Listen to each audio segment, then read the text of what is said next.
Assalamualaikum warahmatullahi wabarakatuh. Perkenalkan, nama saya Fitri Patricia. Saya dari kelas reguler pagi A Banjarmasin dengan NPM 22060200177. Saya akan menjelaskan tugas video presentasi sejarah Islam dari Bapak Insinyur Adi Surya tentang Wali Songo. Bersih kata Maulana Malik Ibrahim. Ia diperkirakan lahir di Samarkand di Asia Tengah pada paruh awal abad ke-14. Nah, perjuangan Sunan tersebut memperjuangkan agama Islam dilakukan pertama kali di desa Sembalo. Setelah itu di Manyar, Sunan Gresik segera mendirikan masjid. Ada juga beberapa kali peninggalan Sunan Gresik. Yang pertama Masjid Pasucian, 2 pesantren di daerah Leran, 3 sumur pesucian, 4 tembang suluk, 5 gundul-gundul pacul. Selanjutnya ada nomor 2 yaitu Sunan Ampel atau Raden Rahmat. Ia lahir di Campak sekitar tahun 1401 Masehi dan wafat tahun 1481 Masehi.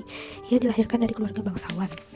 Adapun peninggalan bersejarah dari Sunan Ampel yaitu Masjid Ampel Denta, Surabaya. Beliau wafat dan dimakamkan di dekat Masjid Ampel. Nang atau Maulana Makdum I Ibrahim, beliau lahir pada tahun 1465 Masehi dan wafat tahun 1525 Masehi. Beliau memiliki istri yang bernama Dewi Irah, putri Raden Caka Kendar. Adapun peninggalan bersejarah Sunan Bonang berupa alat musik tradisional yaitu gamelan, bonang, kenong, dan BND. Adapun karya dari Sunan Bonang yaitu pondok pesantren di Tuban.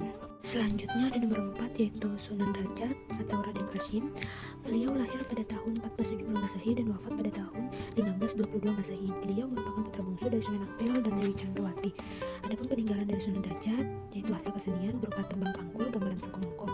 Ada juga batik derajat dan daun lontar yang bertuliskan surah Yusuf. Selanjutnya nomor 5 ada Sunan Kudus atau Jafar Shadiq. Beliau lahir pada tahun 1400 Masehi dan wafat pada tahun 1550 Masehi. Beliau merupakan panglima perang Kesultanan Demak yang termasuk dalam anggota Dewan Wali Songo.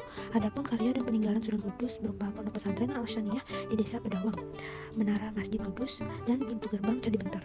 Nomor 6 ada Sunan Giri atau Muhammad Ainul Yakin. Beliau lahir pada tahun 1442 Masehi dan wafat pada tahun 1506 Masehi di Masjid Sunan Giri. Adapun peninggalan dan karya Sunan Giri, yang pertama ada Masjid Sunan Giri yang terletak pada makam Sunan Giri. Yang kedua Kerajaan Giri Kedaton. Yang ketiga Museum Sunan Giri. Yang ketujuh ada Sunan Kalijaga atau Raden Syahid. Beliau lahir pada tahun 1450 Masehi di Tuban dan wafat pada tahun 1513 di Kalidagu. Adapun peninggalan dan karya dari Sunan Kalijaga adalah 1. Seni wayang, gamelan, ukir dan suluk. 2. Baju takwa. 3. Beduk. 4. Gong sakatan atau syadatain. 5. Menciptakan tembang dandang gula dan tembang dandang gula Semarangan. 6. Seni ukir yang bermotif gayut. Selanjutnya nomor 8 ada Sunan Muria atau Raden Umar Syahid. Beliau lahir pada tahun 1450 Masehi dan meninggal pada tahun 1551 Masehi di Kecamatan Dawe. Adapun peninggalan dan karya dari Sunan Muria, yang pertama ada masjid di puncak Gunung Muria terletak di ketinggian 1600 meter di atas permukaan laut. Nomor 2 ada situs air Gentong Keramat. 3. Parijoto. 4. Pakistan. Yang terakhir nomor 9 ada Sunan Gunung Jati atau Syarif Hidayatullah. Beliau lahir pada tahun 1448 Masehi di Kairo, Mesir dan wafat pada tahun 1568 di Keraton Kesepuhan Cirebon. Adapun peninggalan dan karya Sunan Gunung Jati, yang pertama Masjid Agung Sang Cipta Rasa. Nomor 2 senjata pusaka. 3 naskah Sunan Gunung Jati. 4 botol pesta kuno. 5 gamelan. Sekian penjelasan singkat tentang Wali Songo dari saya. Salah hilaf mohon dimaafkan.